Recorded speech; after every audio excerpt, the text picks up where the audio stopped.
E aí pessoal, tudo bem? Sejam bem-vindos a mais um vídeo do canal e hoje a mais um vídeo React. Fazia tempo que eu não lançava vídeos reagindo e já estavam me cobrando bastante nos comentários, né? Os meus amigos em particular também, que estavam gostando do material. Pronto, decidi lançar hoje mais um vídeo reagindo e hoje comentando à esquerda, reagindo novamente a Ian Neves. Eu aproveito agora esse momento já para esclarecer algumas coisas sobre o meu primeiro vídeo React, né, falando sobre o Ian Neves, aquele sobre materialismo histórico em que eu exponho as minhas objeções. E, gente, muita gente da esquerda lá me atacando pelos mais diversos motivos. Eu tenho um comentário fixado em que eu respondo as principais objeções ao meu material lá, mas eu queria só mencionar uma coisa brevíssima, tá? Assim, que eu achava que era uma obviedade, mas eu tenho que falar. Não é porque eu estou atacando aqui à esquerda no momento, neste vídeo, que eu seja patrocinado, financiado ou vinculado de alguma forma à extrema-direita, tá? Que eu seja um liberal ou alguma coisa assim. E muita gente lá falando, então você é um isentão, né? Porque eu comento isso lá nos comentários. Então você é um isentão que, né, não se decide e tal, em cima do muro. Não, eu simplesmente acho que essa tipologia política atual, ela não faz muito sentido, ela não é precisa, ela empobrece o debate. E muitas pessoas da própria esquerda hoje também reconhecem isso, e ninguém fala nada a respeito. Por exemplo, o Gustavo Machado, do canal Orientação Marxista, inclusive tem um plano de fazer um vídeo reagindo a ele também. Ele fala, né, que essa é uma forma muito pobre de se discutir, que reduz o debate, uma maneira reducionista de debater, e eu concordo com ele, não explica bem a realidade política que nós vivemos, né, dividir o mundo entre esquerda e direita, e eu sinceramente não tenho o menor problema de fazer vídeos atacando Olavo de Carvalho, Luiz Felipe Pondé, seja lá quem for da direita, e também atacar Ian Neves, o Gustavo Nassan, né, que é o amigo dele. Então, qual que é o ponto aqui, né? Então, e mais, quem me dera ser patrocinado, né? Claro, eu rejeitaria patrocínio de algumas pessoas, mas não sou patrocinado pela Brasil Paralelo, por pessoas da extrema-direita. E se você é de direita, que já me viu atacando o Olavo de Carvalho, também não tem ninguém da esquerda me patrocinando, coisa assim não, tá? Então, simplesmente entendo, esse é um ponto que eu achava que deveria ser ponto pacífico, mas não é. Então, só para esclarecer, eu estou aqui simplesmente defendendo o que eu acho justo e razoável. Vocês têm a liberdade de vocês de discordarem, mas claro, sempre os comentários com elegância, bem fundamentados, eu faço questão de lê-los, comentá-los e discutir com a pessoa, né? Porque eu aprendo bastante também aqui com vocês, tá bom? Mas vamos lá. Eu quero saber qual que é a opinião do Ian Neves sobre a Coreia do Norte. Vamos ouvir aqui e depois a gente comenta outros tópicos. Só um parênteses. Planejo também fazer um vídeo comentando mais sobre o materialismo histórico, né, para aprofundar aquela discussão no último vídeo e a responder algumas objeções que eu achei interessantes lá também, tá bom? Para aprofundar o tema, né, a minha opinião continua a mesma, mas eu acho que existem tópicos que podem ser abordados aí para a gente enriquecer a discussão. Mas vamos lá, hoje é a Coreia do Norte. Vamos ver o que o Ian tem a falar sobre a Coreia do Norte. O que a gente defende é algo que já é absolutamente possível na realidade material. Inclusive foi aplicado nas experiências socialistas, com grande sucesso. E isso é um dos grandes espantalhos. A gente falou da fome, por exemplo. Gente, o socialismo deu muito certo para a classe trabalhadora, tá? O salto de padrão de vida nos países socialistas é imenso. Quais? União Soviética? A gente pode citar alguns. União Soviética, China, Coreia Popular mesmo, vulgo Coreia do Norte. Gente, só fazendo um comentário aqui sobre esse tópico aí. Olha, antes de falar sobre propriamente aí o salto de qualidade que aconteceu na classe trabalhadora nos regimes socialistas, em especial na Coreia do Norte, mais para frente o Ian vai falar que existe uma grande guerra, né, de informação a respeito da Coreia do Norte, sobre os regimes socialistas. Eu concordo com o fato de que existe essa guerra, mas ele vai falar, né, mas as pessoas usam na direita fontes muito tendenciosas, né, sites de internet que ninguém pode confiar, de onde que estão vindo essas informações, tirou não sei de onde, ele vai até falar daqui a pouco isso. Mas assim, eu quero mostrar as minhas principais fontes hoje, tá? Que eu vou usar para objetar aqui os comentários do Ian. E eu recomendo a todos vocês que baixem, né, que procurem ser disponibilizado gratuitamente na internet, que são os relatórios que a ONU faz a respeito de denúncias, né, contra os direitos humanos, né, de países cujos governos são ou praticam coisas contra os direitos humanos. E aqui esse é um relatório de 372 páginas, só falando sobre a Coreia do Norte. Na página 16 deste documento aqui, depois eu vou ler com vocês com mais calma, existe lá todas as fontes que eles usam, né, para falar, né, para substanciar essas denúncias, que são, além de testemunhos de pessoas que vão e falam, né, que conversam com esses observadores, com essas pessoas, né, responsáveis por esses relatórios, eles têm ali o próprio Código Criminal da Coreia do Norte, a própria Constituição da Coreia do Norte, fotos de satélites, vídeos avulsos, né, mandados por pessoas, tanto, né, enfim, de forma anônima, quer dizer, alguns de forma anônima, outros que, obviamente, a sua autenticidade são preservadas por causa de segurança, né? Então, assim, existem muitos relatos, casos jurídicos que são aqui arquivados, bem documentados, que vocês podem consultar, para que não fique com esse negócio de que, mas ninguém então sabe dizer nada sobre a Coreia do Norte, né? Porque, no final das contas, parece que é isso, né? Fica testemunha por testemunha, ou seja, você falou, mas não pode provar nada, você foi visitar, mas não sabe se está na lei. Não, aqui nesse documento você tem informações que eu considero de boa qualidade, tá? Claro, e assim, uma coisa muito curiosa, nesse documento, inclusive, eles dizem algo assim que eu acho interessante. Eles dizem assim, olha, é claro que, no caso dos testemunhos de pessoas que falam sobre que contam essas denúncias contra os direitos humanos, é óbvio que são pessoas possivelmente mais inclinadas a criticarem o governo norte-coreano. Então, eles falam o seguinte, mas é estranho, ou melhor, é quase impossível a gente conseguir avaliar alguma das qualidades dessas denúncias se o governo norte-coreano não se propõe a discuti-las. Porque eles mandam aqui, eles mandam correspondência, eles mandam mensagem, mandam cartas para pro próprio Kim Jong-un, mas não é a resposta, né? Vamos fazer audiências públicas para a gente discutir essas denúncias e tal. E eles não aparecem, ou não se propõem a discutir, ou não convidam os observadores para falarem sobre isso no país. Então é muito complicado você discutir. Mas quero falar sobre esse tópico imediato agora da conversa dele com o Petri, que é a questão da fome. Vejam só aqui, a partir da página 155 existe um tópico falando sobre a persistência da fome após 2000, porque antes, obviamente, havia muitos casos, né, já bem famosos na história sobre fome, mas na história recente da Coreia do Norte esse ainda continua um problema, né? Então vejam aqui que eles falam que mesmo após os anos 2000, ó, aqui embaixo, não sei se vocês vão conseguir ler, eu vou aumentar aqui o tamanho da tela. Eles falam, olha, deixa eu ver aqui, de 8,4 milhões de 2000 a 2002, né, de pessoas que estavam sofrendo de malnutrição ou subnutrição, né, que apresentavam também algum nível de fome, e isso representava 36,6% da população. 8,6 milhões de pessoas de 2005 a 2007, ou seja, aumentou o número, né? Isso correspondia a 36% da população. Depois 9,7 milhões de 2008 a 2010, que representava 40,2% da população. E depois 7,6 milhões de 2011 a 2013, o que representa 30,9%. Então, assim, esse é um dado que eu acho muito relevante. Se você compara com os dados brasileiros, isso aqui é alarmante, né? Sendo que o Brasil já tem um histórico aí sobre a fome interessante também. Então, o salto de qualidade que ele fala aqui é muito questionável.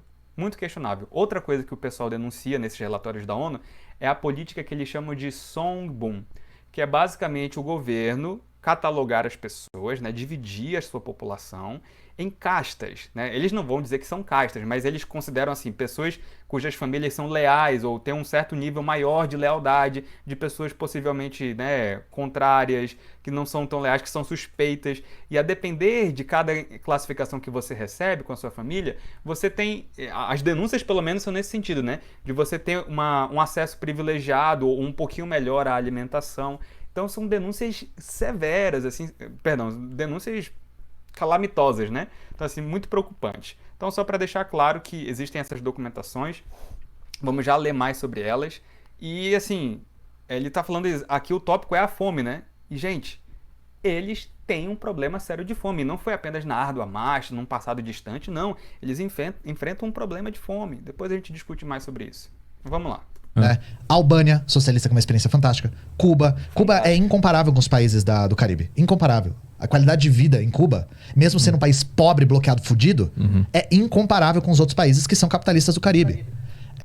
Aqui é claro que existe uma questão de que o bloqueio, né, o que os Estados Unidos faz, é óbvio que atrapalha, que, enfim, torna a vida muito mais difícil nesses países.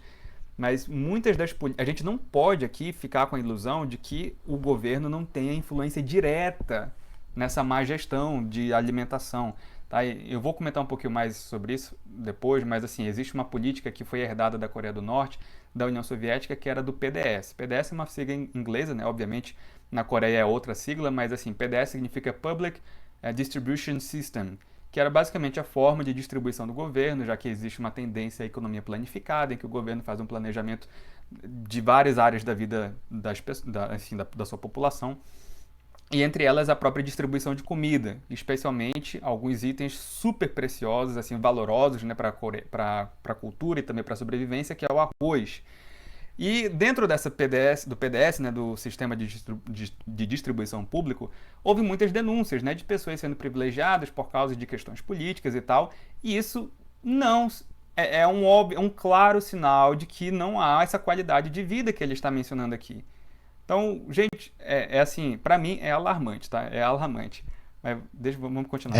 Vou até que ouvir um mais? pouquinho O antes, Dido pra ver o é incomparável com os outros países que são capitalistas do caralho. Tá, então assim, o meu ponto ali, só para lembrar, né? É que, claro que existe a questão de um bloqueio dos Estados Unidos atrapalhar Cuba, atrapalhar a Coreia do Norte, mas a gente não pode esquecer que essas medidas do próprio país não são eficientes e muitas vezes são propositadamente tendenciosas. E sobre a questão da eficiência, em 2009, esse próprio relatório comenta, né, que um dos ministros foi demitido porque não estavam conseguindo atender as demandas de várias localidades, várias cidades da Coreia do Norte em relação à distribuição de alimentação, e ele foi inclusive executado, né, porque na Coreia do Norte é muito comum pessoas assim serem executadas. Então, vamos lá, continuando. Caribe. Que mais? Vietnã, Laos. Tem Puta, eu tava lendo sobre isso hoje. Tem outro país também que é hoje ainda. Puta, não. A gente pode dizer que são 5, né? Hoje: Cuba, Coreia, Vietnã, Laos. E a China é muito controversa. Sim. A China é uma secção. Tem gente que defende que a China não passa nem perto do socialismo. Tem gente que diz que a China é socialismo, se você olhar contra a luz, assim, na silhueta e tal. E tem gente que fala, não, a China é o socialismo do século XXI. Mas a Coreia do Norte é um exemplo de um lugar comunista. De um lugar socialista. Socialista. Socialista. Tá na transição, então. A Coreia está transicionando para uma sociedade sem classes sociais. Mas tem o Songbun, né? Que as pessoas têm esse sistema que muitos estudiosos chamam de castas, né? Não tem classe social, mas você é privilegiado a depender das posições políticas suas e da sua família, né, Ian? Curioso isso. Tem uma coisa que me assusta um pouco na Coreia do Norte, que é aquelas estátuas dos líderes, esse culto a alguém que eu nem sei quem é. Isso eu acho muito esquisito. Por que isso acontece? Deixa eu contextualizar isso. Bom, primeiro, só dar um exemplo. Culto de personalidade não é uma exclusividade de experiências socialistas, né? É só você observar a morte da rainha agora. Uhum. Gente chorando, no metrô, assim, as fotos dela passando tudo repetido. Mas aí porque o cara escolheu se emocionar, né? Lá é meio que uma obrigação de cultuar o cara. Não é. Porque a Coreia, ela é muito rodeada de mentiras. Ian, sem comparação aqui, tá? Sem comparação. Claro, é óbvio que existe culto a personalidades nesses dois lugares sendo comparados, né? A Coreia do Norte e a Inglaterra. Mas o que o Petri está falando na Inglaterra as pessoas escolhem, né? Elas podem se emocionar ou não com a morte da rainha. Na Coreia isso é obrigatório. E o Ian fala, não é obrigatório. Gente, é coagido a ser assim. As crianças têm aula sobre a história do Kim Il-sung, né, que é o primeiro avô, né, da família Kim, que começou tudo. De ele sendo Deus, eles tratam como uma divindade. A religião oficial permitida não tem nada a ver com, sei lá, entidades realmente divinas, né? Ou seja, uma espécie de cultura ancestral, como a gente tem, sei lá, no cristianismo, no judaísmo. Não. É a família Kim. As crianças aprendem músicas sobre isso na escola. Elas crescem em todos os lugares com fotos e estátuas deles. Se você desrespeita as autoridades, você é assim punido. Se você desrespeita a imagem deles, você é punido. Né? Depois, nesse documento que eu mostrei aqui, de 372 páginas, ele faz um apanhado bem interessante sobre as leis do país serem muito vagas a ponto de você conseguir colocar quase qualquer conduta desrespeitosa como um crime e passível de ser punido. E nesse caso, os desrespeitos às autoridades também é algo assim lá. Tá? Então, sem comparação a morte da rainha, em nível, tá? Sem comparação de nível com a morte da rainha com lá, em que as pessoas são realmente coagidas sim a culto de personalidade. tá? Se eu tinha discordâncias com o materialismo histórico é uma coisa. Agora, nesse ponto aqui, é muito maior, eu acho, a discordância. Tá? Porque é gritante aqui, enfim, sem comparação. Então todas essas ideias de não pode cortar o cabelo, não pode dobrar o jornal na foto do líder, não pode ter cachorro. Pô, mas as pessoas que foram lá dizem isso, né? Não. Veio um cara que foi pra lá, veio aqui e falou que realmente não pode dobrar o posterzinho do cara lá. Ele tirou isso, com todo respeito, diretamente da bunda dele. Porque Mas ele foi... Aí, ó, de novo, aí vai quer dizer, agora ele vai começar, né, a falar sobre essa questão de onde que tirou essa informação, tudo inventado e tal. Vamos ao documento. Aqui eu quero mostrar um testemunho de uma pessoa falando sobre essa questão de cabelo. Usou até a palavra aqui, hair, porque eu acho que assim a gente encontra mais fácil. Aqui, ó, esse testemunho aqui, de uma testemunha falando sobre o Kim Jong-il, tá? Que é o... Porque assim, só para vocês se situarem, tá? Existe o Kim Il-sung, que é o avô, o Kim Jong-il e tem o Kim Jong-un, que é o atual, tá? Tem um avô, o pai e o filho.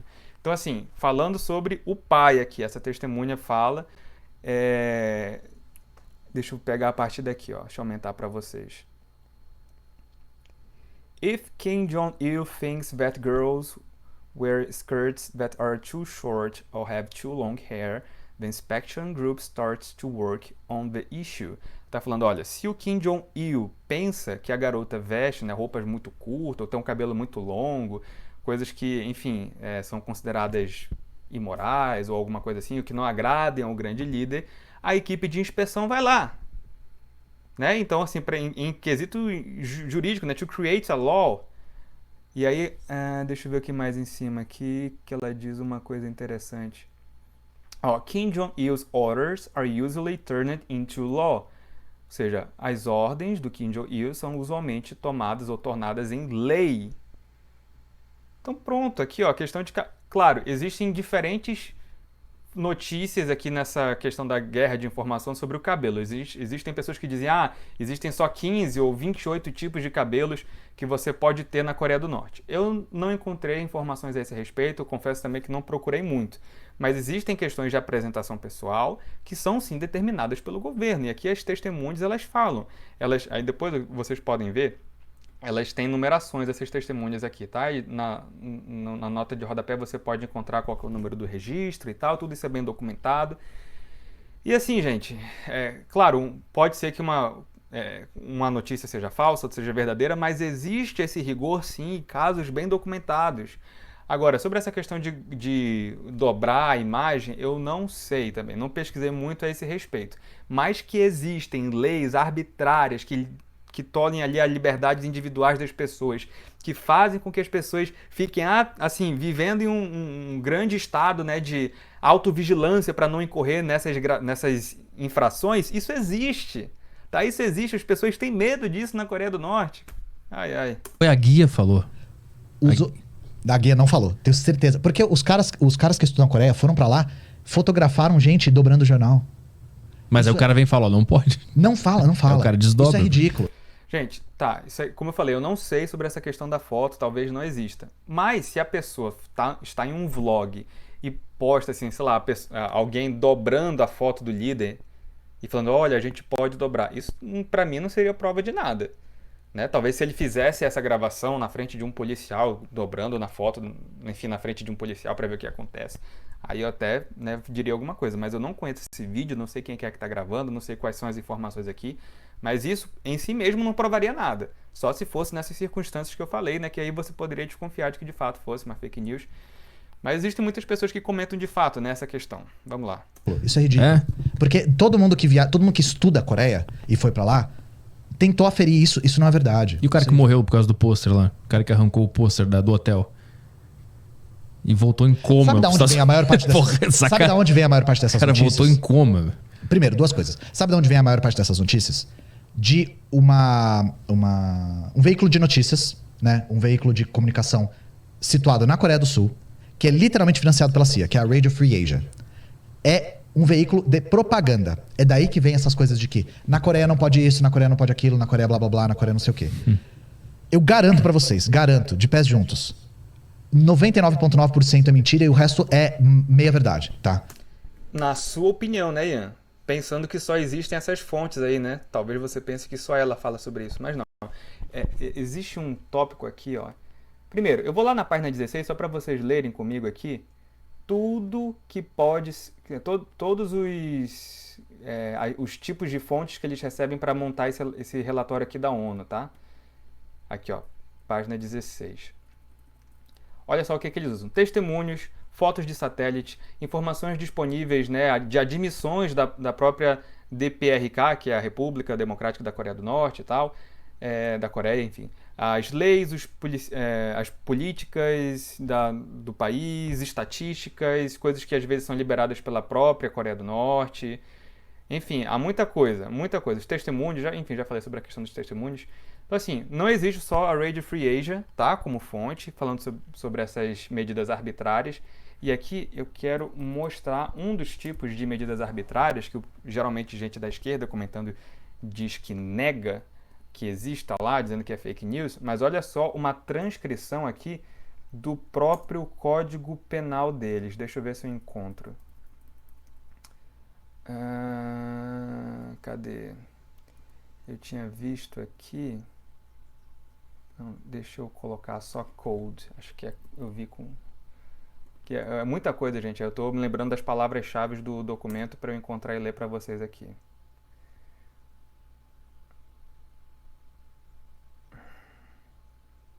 Aqui é um trecho interessante, tá? Que ele fala sobre crimes contra o Estado ou as pessoas. Eles dizem que, ó, is such a broad and vague terms that the exercise of any number of human rights can be prosecuted as a crime. Dizendo que aqui algumas questões, tipificações do Código Penal deles são tão amplas, né, que muitos exercícios da própria da própria liberdade individual da pessoa, os direitos humanos, podem ser considerados e enquadrados como crime, porque os termos são muito vagos, e é o que acontece lá. Tá? Mas eu não estou achando aqui o trecho que eu queria mostrar para vocês. Aqui, achei. Olha só. O artigo 194 e 195, né, do Código Criminal da Coreia do Norte prevê o punimento de até 5 anos. Cadê? Aqui, ó. Em relação às condutas de atos decadentes, né, de atos, enfim, obscenos, talvez considerados obscenos ou coisas imorais, como, por exemplo, watching or listening to music, dance, drawings, photos, books, video recordings, or electronic media that reflects decadent, carnal or full contents. Ou seja, basicamente, músicas, vídeos, fotos, livros, vídeos que você faz com o seu celular, né? Enfim, gravações de vídeos, ou mídias eletrônicas que refletem conteúdos carnais, tolos e decadentes, né? Supérfluos. Então, veja, isso aqui é transcrição do Código Criminal da Coreia do Norte. Tá? Então, assim, não existe essa questão de que é uma questão de fake news e tal, que esses 90%, 99% desse conteúdo é mentira. Não sei porque eu não fiz um levantamento de tudo que é dito, mas que existem leis arbitrárias que vão restringir as liberdades individuais em relação a assuntos absurdos. Isso existe, tá? Isso é uma questão de testemunha, uma questão de registro da lei deles e muito mais. Depois leiam esse documento aqui. Vamos continuar. Porque as pessoas que real estudam a Coreia, já foram lá, moraram lá, não conseguiram verificar isso. E isso é ridículo. É ridículo porque não faz o menor sentido. Inclusive, aí falando a respeito do próprio Kim Jong-un, né, que é agora o líder. Primeiro, ele não é o líder máximo. Ele não é um ditador porque ele não... Ele não é o líder máximo. O título dele na Coreia do Norte só é o líder supremo, né, que é o título que eles herdam desde lá do primeiro, o Kim Il-sung. Deixa eu voltar aqui um pouquinho. É isso. E isso é ridículo. É ridículo porque não faz o menor sentido. Inclusive, aí falando a respeito do próprio Kim Jong-un, né, que é agora o líder. Primeiro, ele não é o líder máximo. Ele não é um ditador porque ele não acumula funções. Lá na Coreia tem divisão de poderes. Ele faz parte, ele é líder de um poder, ele é eleito pela Assembleia, ele pode ter recall a qualquer hora. Tá, isso aqui são informações que ele foi lançando muito rápido e talvez vocês não captem a profundidade da situação que está sendo levantada aqui. Primeiro, ele não é ditador porque existe divisão de poderes? Qual que é a definição do Yankee de ditadura ou de ditador? Porque, tá, uma das coisas que eles sempre discutem é Kim Jong-un não é um ditador, ou a Coreia do Norte não é uma ditadura, porque existe um sistema, judiciário, existe o judiciário, existe o executivo, existe o legislativo. Gente, a maioria das ditaduras também tem essa divisão. Ela existe formalmente, mas materialmente ela pode se limitar às ações do executivo, que é o que acontece em muitos casos na Coreia. E eu vou mostrar para vocês mais de onde eu estou tirando essas informações, tá? Existem outras fontes também que eu quero mostrar para vocês. Mas, por exemplo, no Brasil, de 64 até o fim da ditadura, você teve a divisão dos três poderes. Claro que a partir do AI-5 a situação foi que o presidente tinha poder de ordem direta, né, que virava lei, palavra de ordem e tal. Eu sei disso.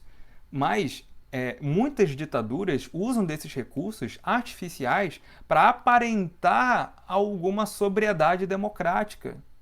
Tá? Isso é comum acontecer. Tá? Então, assim, ele não é um ditador porque existe divisão de poderes.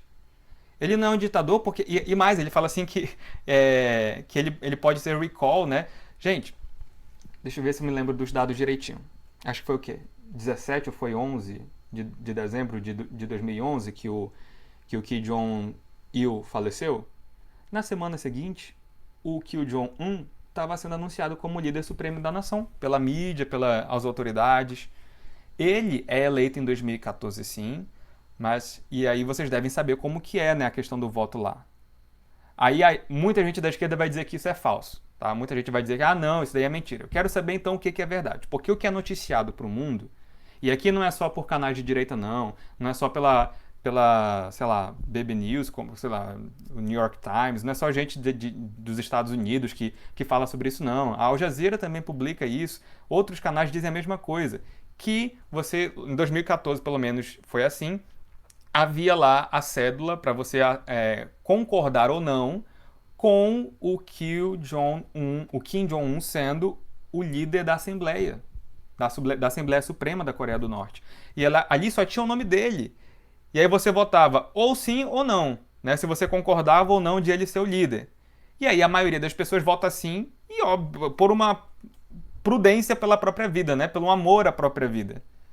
Então, assim, muita gente vai dizer que isso é fake news. Eu quero que me deem as provas de que é fake news, porque o mundo todo noticia que é assim. E a própria Coreia do Norte diz que a aceitação dele é de 99,97%.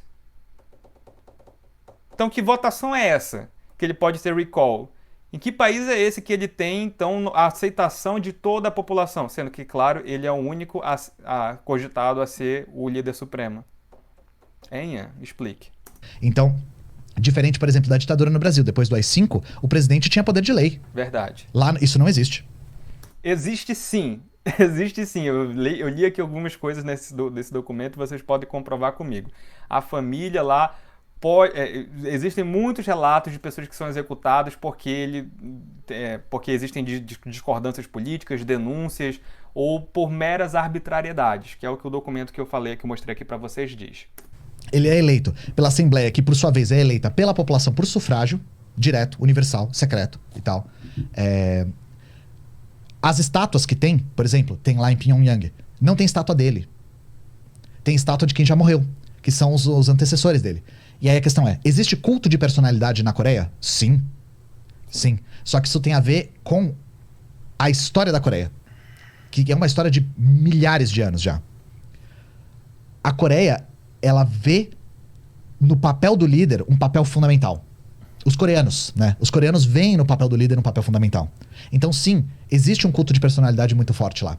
Só que a questão é, em momento algum, esse culto de personalidade, ele digamos assim, forçado, né? Uhum. Ele é uma coisa que os coreanos se veem na família Kim, principalmente pelo contexto que a família Kim participou durante o processo revolucionário coreano. Então imagina o seguinte, a Coreia era um estado cliente da China antes. Já no século XIX ela começa a ser ameaçada pelo Japão e em 1910 o Japão anexa a Coreia. Tá, aqui ele vai começar a falar sobre, enfim, as guerras das Coreias, a colonização do Japão, a vinda dos Estados Unidos. Isso daí é verdade, o Japão fez um monte de besteira, os Estados Unidos também fez. Concordo, tá? Mas o ponto que ele vinha dizendo é, não, as pessoas podem eleger ou não, né? Não existe essa questão de ele ficar lá como o líder supremo invariavelmente, e ele fica lá sim, tá? A não ser que haja um golpe de Estado. Mas as pessoas temem pela própria vida. E como já existe uma grande questão de tradição de realmente, né, o Kim Il-sung foi super importante para a libertação, porque movimentou ali as primeiras pessoas, os revolucionários contra os japoneses, contra os Estados Unidos e tal, a família lutou, isso é verdade. Mas hoje a gente não pode dizer que é apenas uma questão de respeito da população pela história, é uma questão de medo. Você pode simplesmente ser executado se você for contra essa religião, né, de pessoas que se instalou o culto personalístico. E existem muitas denúncias nesse sentido. É só vocês lerem o documento. O Japão Imperial coloniza a Coreia. O Japão colonial explora a mão de obra dos coreanos. O Japão colonial proíbe o coreano, proíbe nomes coreanos. Os coreanos tinham que ter nomes japoneses. E, pior de tudo, o Japão Imperial faz casas de conforto na Coreia. Isso é verdade, teve muitas atrocidades. É uma questão também de guerra, né? Em guerra geralmente existe isso, né? Da humilhação da pessoa que está sendo conquistada. A Fujita é japonês, tá? A minha própria família conta essas histórias, que quando eles vieram para o Brasil, os meus tios e avós tinham que dar nomes com um nome brasileiro, não podia ser apenas nomes japoneses, né? Tinha que ter um nome brasileiro na certidão de nascimento e tal. Então, isso acontece de fato em países que estão em guerra e dominam outros países. Isso daí não tenho que discordar, é realmente um absurdo. Que eram prostíbulos para os japoneses, na qual as coreanas deveriam servir aos japoneses. Até hoje, o Japão não reconhece esse crime de guerra. Até hoje. Todas as vezes que os coreanos levantam estátuas para lembrar desse passado, os japoneses pedem para tirar. Mesmo na Coreia do Sul. Porque só existe uma Coreia, né? E ainda só existe uma Coreia, a divisão é artificial, né? E aí, nessa época, um cara chamado Kim Il-sung, né, que foi o primeiro líder da Coreia, ele foge para a Manchúria e ele faz parte do Partido Comunista Chinês. Ele entra pro Partido Comunista Chinês. E dentro do Partido Comunista Chinês, ele começa a combater o imperialismo japonês. E aí, em 1945, junto com a ajuda da China e a ajuda do Exército Vermelho, eles conseguem expulsar os japoneses da Península Coreana. E aí eles fazem o primeiro passo da Revolução Coreana, que foi em 45. A Coreia só se funda como um estado soberano socialista em 48, né? Então, o Kim Il-sung ele se destaca como o grande general que articulou a luta anticolonial, anti-imperialista contra o Japão. E o que o Japão fez com a Coreia é ressentida até hoje. Esse passado é muito vivo na cabeça deles. Porque foram 50 anos de ocupação e uma ocupação violentíssima. Eles veem no Kim e na família Kim a representação dessa luta contra os agressores externos. E não só. A Coreia é dividida em... Acho que ficaram tão acostumados com a violência dos japoneses que eles aprenderam, né? Tanto que até hoje você vê atrocidades. Nesses relatórios aqui, que eu mostro pra vocês, eles falam que os grandes postos sei lá, do governo estão em investigação dentro desse relatório, né? Estão em suspeita de... sequestro de mulheres, estupro, abortos induzidos, tá? Então é uma questão pesadíssima. Então acho que os coreanos acabaram aprendendo... Perdão, gente, não estou falando aqui de todo o norte-coreano, estou falando dessas pessoas que se aproveitam, né, de uma ditadura, porque aquilo é uma ditadura, tá? Para fazer essas atrocidades. Então aprenderam com os japoneses, possivelmente. 45, né? Porque os Estados Unidos tinham medo de que o Exército Vermelho descesse e fosse fazendo revolução onde ele passasse. Fizesse a Ásia inteira virar socialista, né? O que poderia ter acontecido não fosse os Estados Unidos. E aí, eles dividem a Coreia em dois, no paralelo 38, e ocupam militarmente a Coreia do Sul. Sabe quando os Estados Unidos saiu? Nunca mais. Eles estão lá até hoje. O exército da Coreia do Sul é todo submetido aos Estados Unidos. Qual o interesse hoje de continuar antagonizar lá? a Coreia do Norte. Fazer frente a um dos poucos estados socialistas que ainda persiste. Impedir a proliferação daquela ideia. É isso? Sim, e pra conseguir restaurar o capitalismo na península. Pra conseguir destruir realmente a experiência coreana. Então existe uma tentativa ainda de subir e tirar de lá. E por que eles não sobem? Por uma coisa chamada arma do diálogo, chamada bomba nuclear, né? É a arma do diálogo, né? Por isso que a Coreia optou por essa tática de... Eles têm uma política chamada política Songun, que é... A gente pode traduzir como military first, né?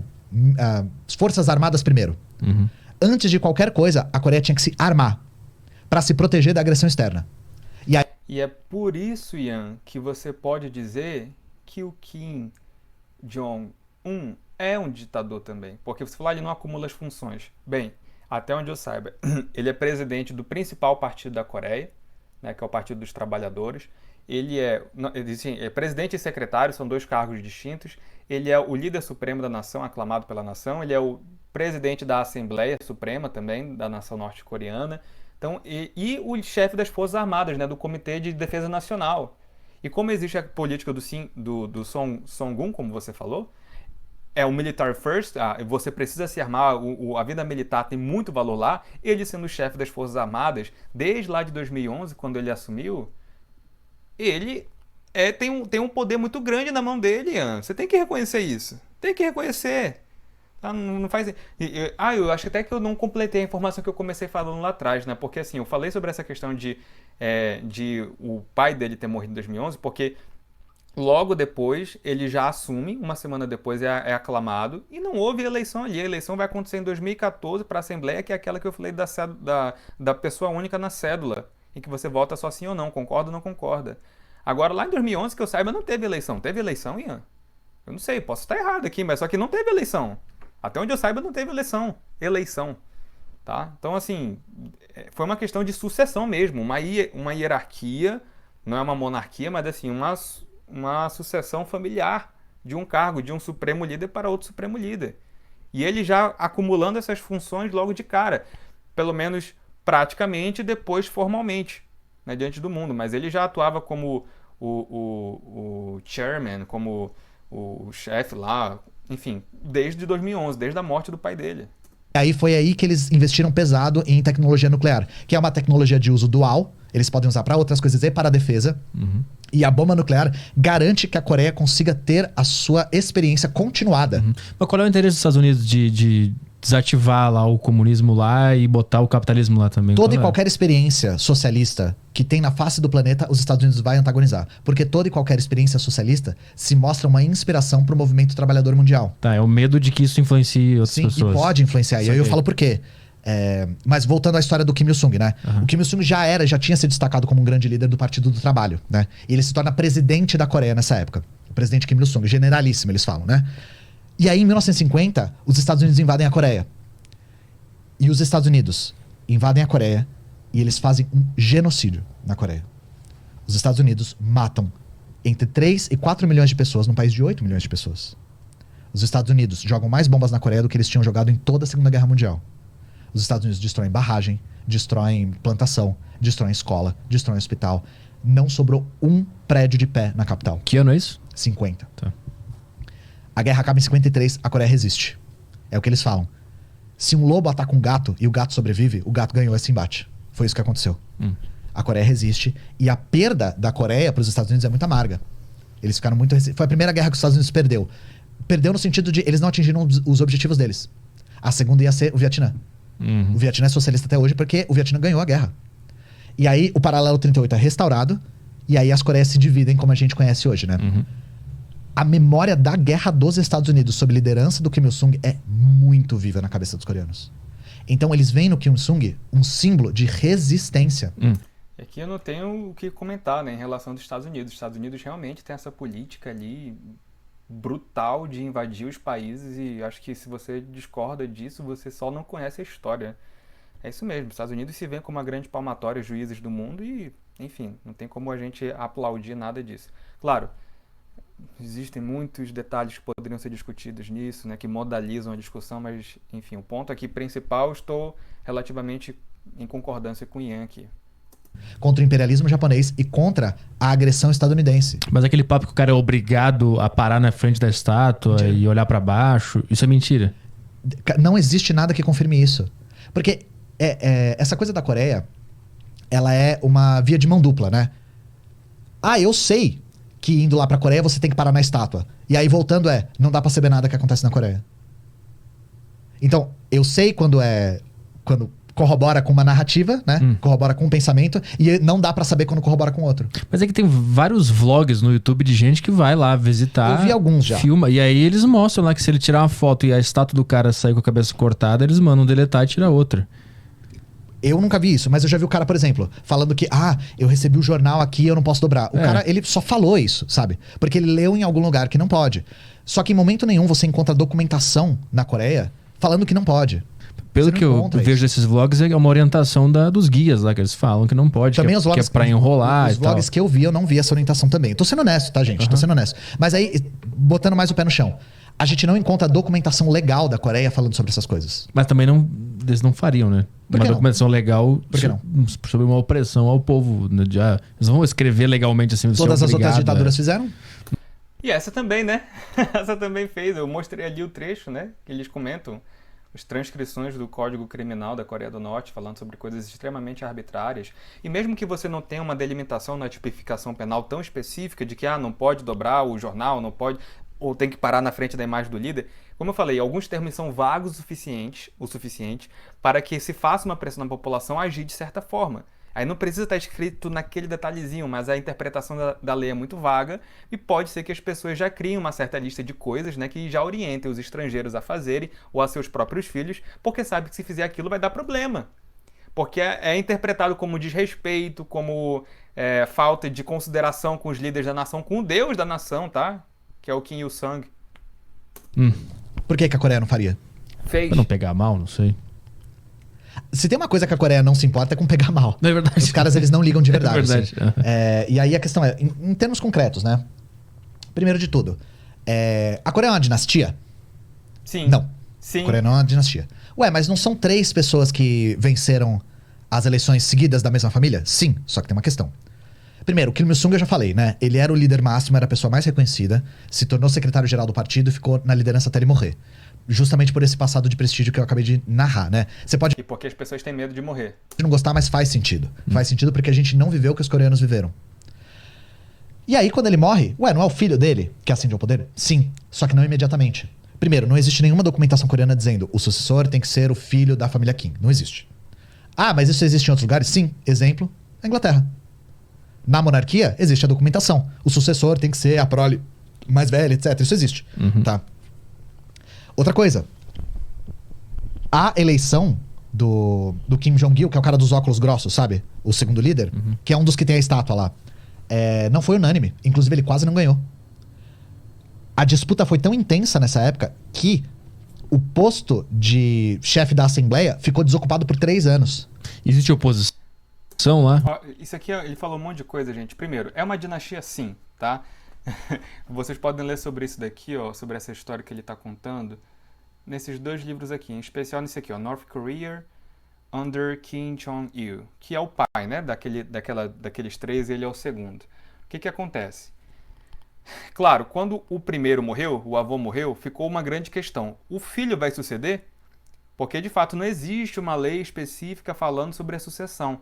Mas existia um grande sentimento pelas próprias falas do Kim Il-sung, quanto ao próprio papel do Kim Jong-il dentro da comunidade da Coreia, que ele seria o sucessor. Tá? E essa confusão em questão de sucessão em uma ditadura é uma característica das ditaduras. Tá? Não precisa... Aliás, é até estranho ver uma lei que fale assim tão claramente, porque em muitas ditaduras isso não acontecia, tá? E aqui a gente volta àquela minha velha discussão que eu fiz em um vídeo comentando sobre as falas do Villa, né? Aquele comentarista histórico, que vocês devem conhecê-lo bem, que fala que não existia ditadura de 64 até o AI-5, né? Então, que, sei lá, os primeiros 4 anos da ditadura brasileira não foi uma ditadura, foi só um regime autoritário, né? A tese dele. E ali eu fiz um vídeo falando sobre isso, eu falo ali sobre as tipologias de o que é uma ditadura, tá? E o Villa é até engraçado porque o Villa fala assim, então, se você considera 1964 como uma ditadura, vai ter que falar pro Norberto Bobbio mudar o dicionário como é que é? O dicionário de ciências políticas dele, né? De termos políticos, porque lá ele fala muito claramente o que é uma ditadura. E por incrível que pareça, no livro do Villa, não há, só por curiosidade, não há nenhuma menção sobre essa discussão, né? Ele fala isso só em entrevistas. No livro dele ele não defende nenhuma tipologia, né? Uma definição de ditadura. mas ele fala isso, né, dizendo que em entrevistas, né, que o Bobbio teria que mudar o conceito de ditadura se a gente considerasse o período militar no Brasil de 64 a 68 como uma ditadura. Por incrível que pareça, a citação do Norberto Bobbio vai contra o Villa nesse caso, né? Mas só uma curiosidade. Por quê?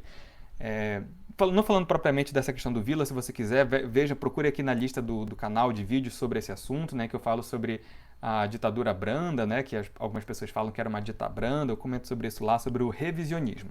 Mas eu vou aproveitar aquela discussão de lá para esse caso aqui, a respeito da definição de ditadura. Se você pega o que o Norberto Bobbio fala a respeito da definição de ditadura, ele vai dizer que uma ditadura é, assim, grosso modo, tá? Grosso modo, os regimes não democráticos modernos. Mas aí você poderia incluir muita coisa nisso, né? Então, por isso que a definição descritiva, ela não para aí, né? Porque aí ele vai falar de 3 características que ele julga serem as principais de uma ditadura. Primeiro, existe a questão do poder concentrado quase ilimitado ou muito poderoso, né? E que não precisa estar vinculado a uma única pessoa. Pode ser uma ditadura de um partido, de um grupo político. Tá? Não precisa ter um ditador. E aí existem, como eu falei, uma tipologia, uma lista de tipos de ditaduras. Existem as ditaduras cesaristas, as ditaduras transicionais. Enfim, existem vários tipos. A totalitária, que é talvez a mais conhecida de todas. E aí existem, então, o poder ilimitado, existe aqui uma grande participação de uma classe social que antes não estava prevista na participação do poder político antes, né, nas classes mais altas, né, nas elites, digamos assim. Então, uma inversão, sei lá, os trabalhadores, por exemplo, os operários. E existe uma terceira característica que ele fala, que é a confusão da questão da sucessão do poder. Porque o que acontece? Essa palavra ditadura, ela é uma palavra super complexa, existe um histórico dela que começa desde o Império Romano, não vou fazer uma aula sobre isso agora, mas assim, na época de Roma, falando brevissimamente sobre o assunto, você tinha ali a ditadura como algo emergencial, que era usada por um dos cônsules ou pelos 2 no governo romano para resolver uma questão imediata.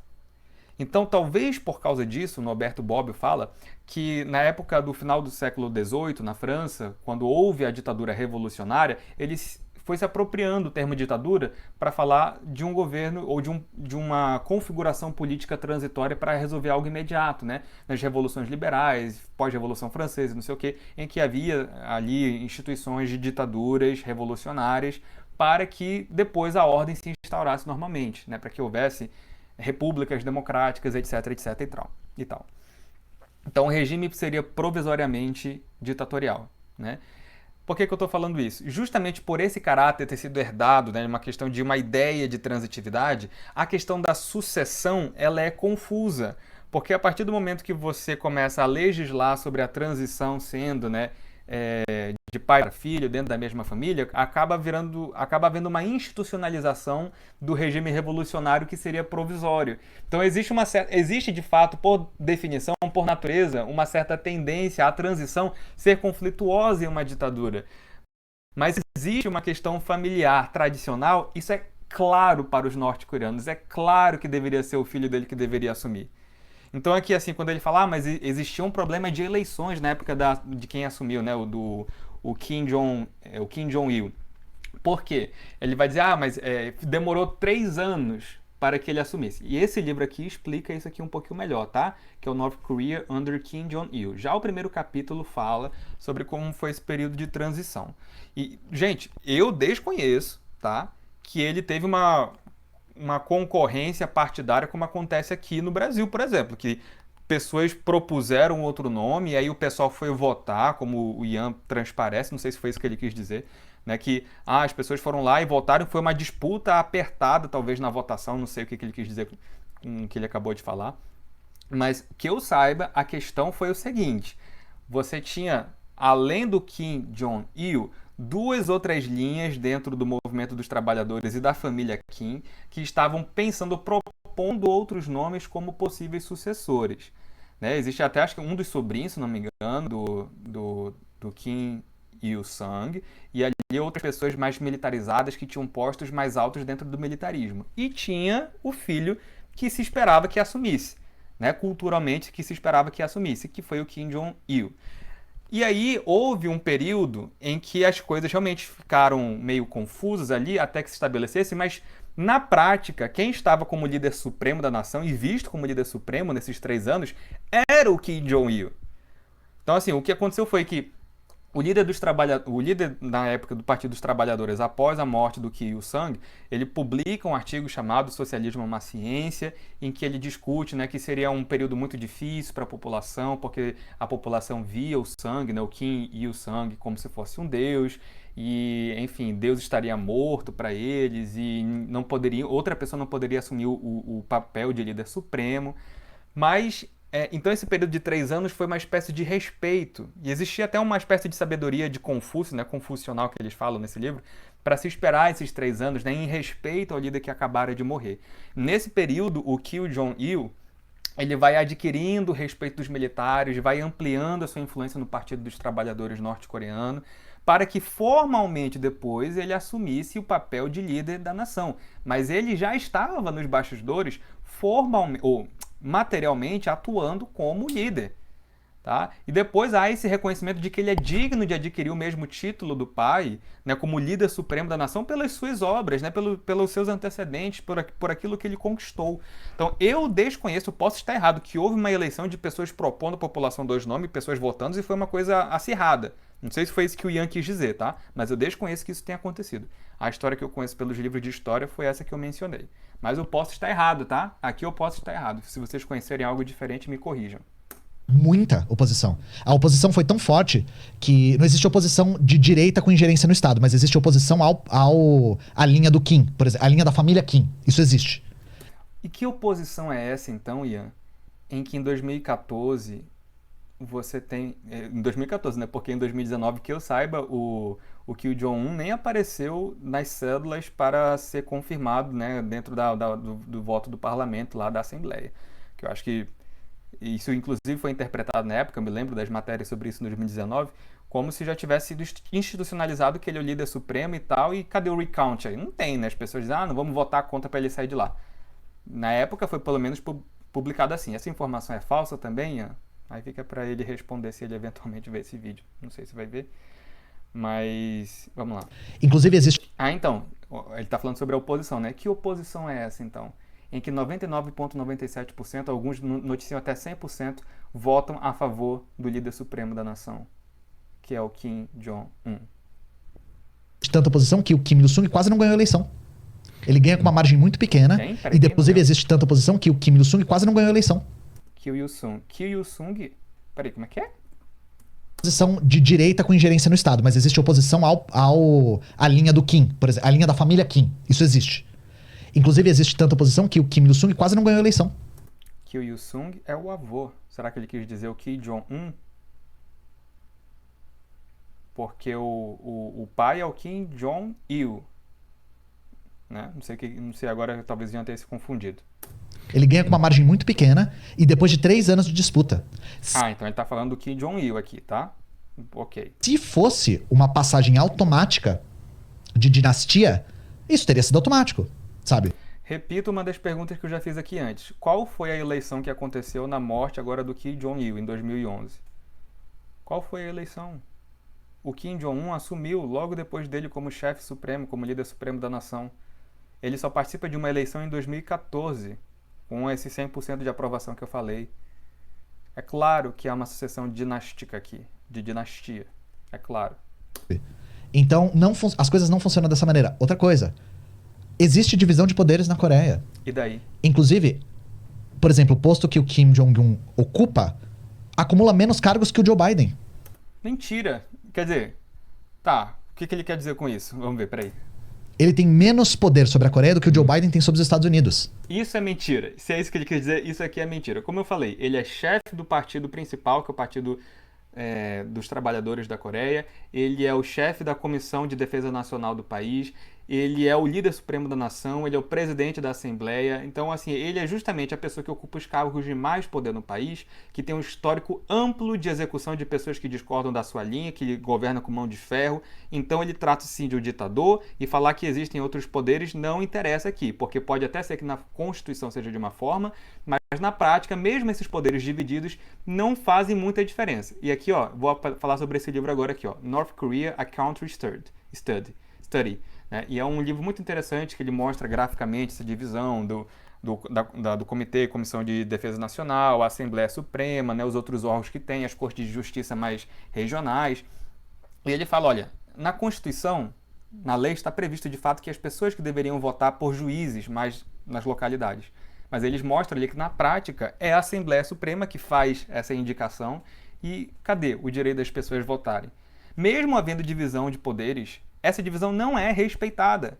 E apenas haver essa divisão em si não prova nada. Absolutamente nada, gente. Muitas ditaduras no passado, e talvez até no presente, depois a gente pode fazer um levantamento disso, existe uma questão jurídica que parece mostrar que há ali pesos e contrapesos, mas isso não é verdade na prática, tá? Então isso daqui é simplesmente falso. Quem tem o poder supremo lá é a Assembleia. Quem que é o chefe da Assembleia? O presidente da Assembleia. Da Assembleia, Assembleia de Deus. Da Assembleia é o líder supremo da nação. Isso inclusive está no artigo 100 da Constituição, tá? Depois vocês podem ler. Acho que até que eu tenho separado aqui. Aqui, ó. Que ele fala, né, que o Chairman of the State Affairs Commission... isso aqui é uma outra coisa, né? Que existe também um outro cargo que ele ocupa, né, o líder supremo, que é esse chefe dos assuntos do Estado, né? Dos assuntos de Estado e tal, que é o chefe da Coreia do Norte. Ele é o líder supremo da Coreia e representa o Estado, né? Então, só para fazer esse link, aquele que ocupa essa cadeira de presidente, né, do líder da Comissão de Assuntos do Estado, é também o que representa o próprio Estado. Né? Então, outra coisa que ele assume lá, né? É a Câmara, que pode ser eleita... E ele é presidente do que ele está falando agora, né? Da Assembleia. É eleita, inclusive, né? Pelo povo? Pelo povo, de maneira direta. E aí, você imagina, a Coreia não tem burguesia. Não existe burguesia na Coreia. Mas os líderes são ricaços, não? Não. Eles têm acesso a coisas que a população não tem. Fato. Mas ricaços não são ricaços. E isso tudo da questão dos líderes serem ricaços é engraçado, porque se faz um paranauê imenso pra tentar provar isso e nunca se prova, né?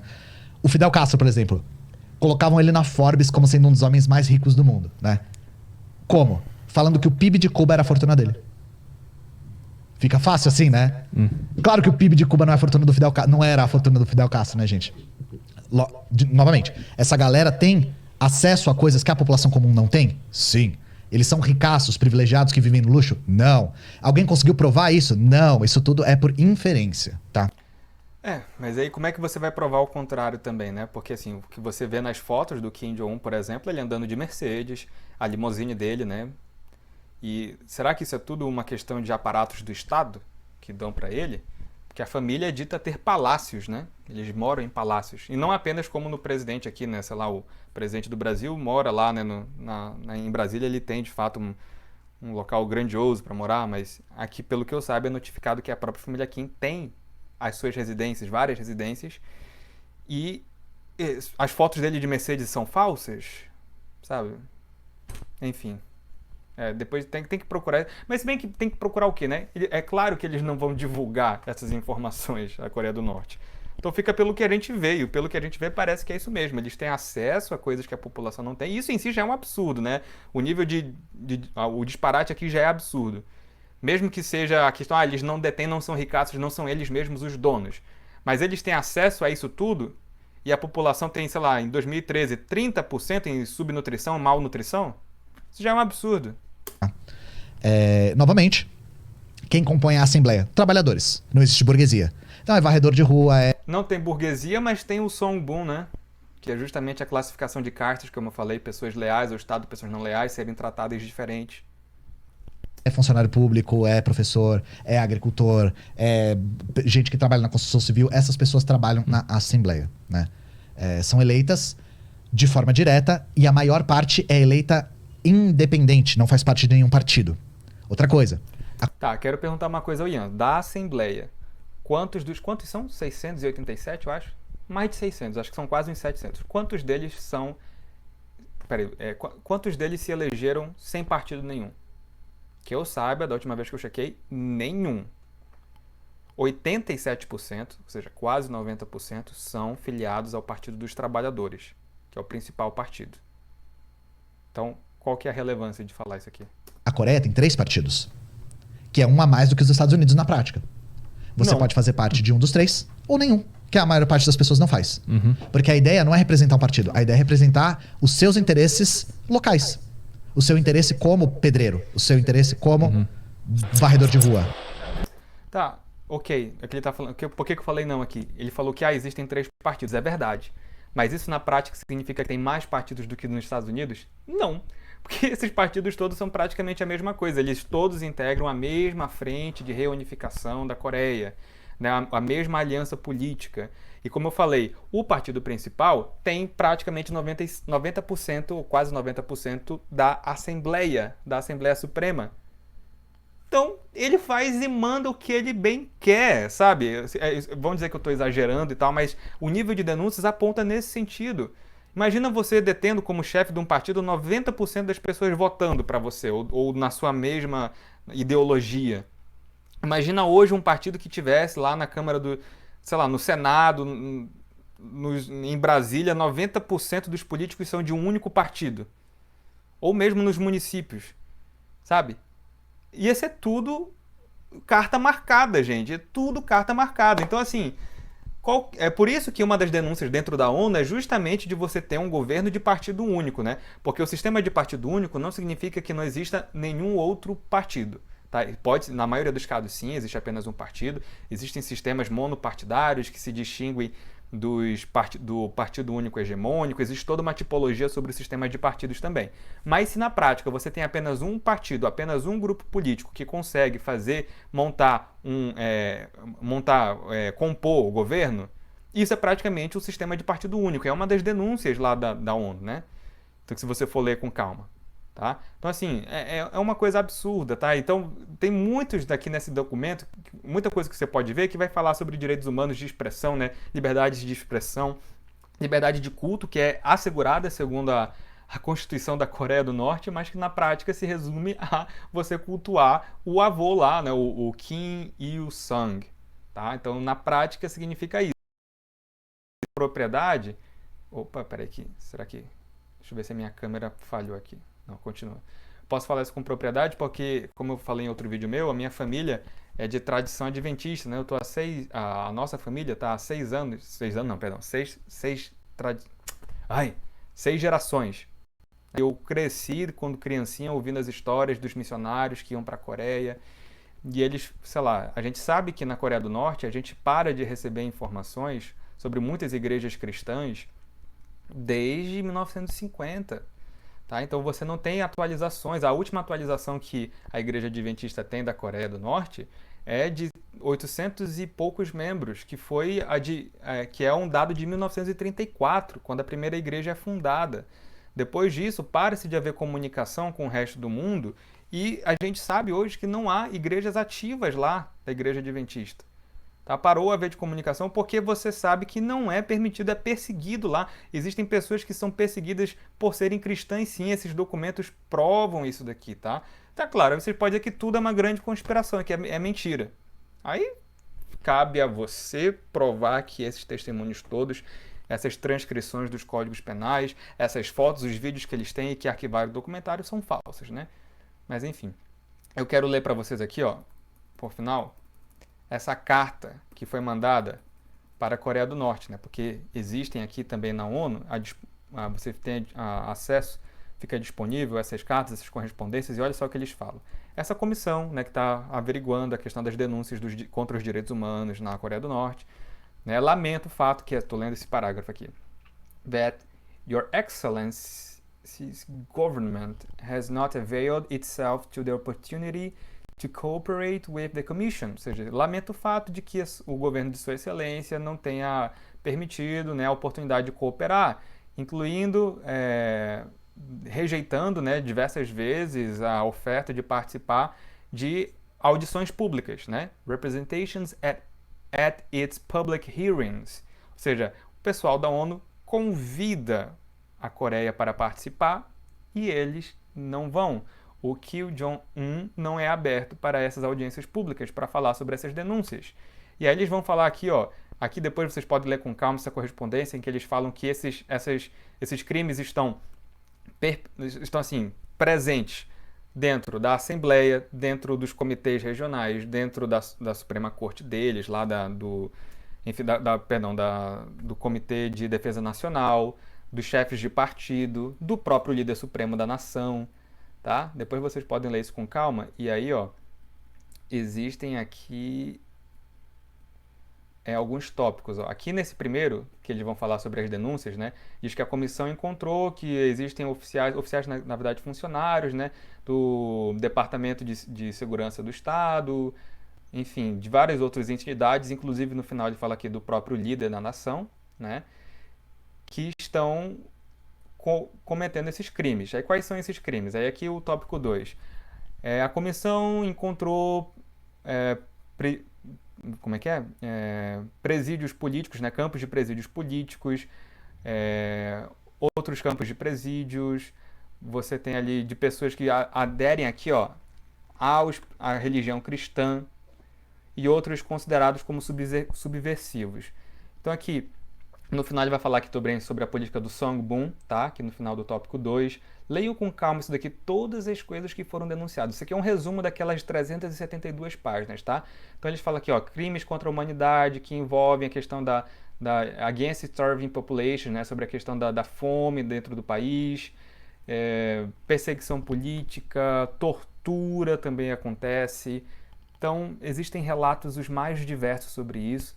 Arbitrariedades do governo. Então, vocês podem aí ter um material riquíssimo de consulta para vocês verem que eu não estou brincando aqui quando eu falo sobre isso, tá? É muito triste ver pessoas relativizando isso tudo, mas fica aí para vocês conhecerem um pouco mais da história da Coreia do Norte e como que eles vivem lá, tá? Não sei se eu esqueci de falar alguma coisa, qualquer coisa eu faço um vídeo ou algum comentário adicionando outras coisas aqui. Eu vou ficando por aqui, espero que vocês tenham gostado do vídeo. Se vocês querem estudar comigo, existe o meu curso, a Formação da Opinião, e eu não escondo de ninguém que eu vendo curso, eu falo sobre isso em todos os meus vídeos, tá? Então sim, eu estou vendendo um curso sim, eu quero que você estude comigo sim, isso aqui é do meu interesse sim, que você entre na nossa turma para formar a sua opinião de forma saudável, aprendendo como a filosofia pode te dar ferramentas para investigar a realidade de maneira consistente e como que você analisa esses dados de maneira também responsável, tá bom, gente? Depois a gente conversa mais, espero que vocês tenham gostado. Um forte abraço para todo mundo.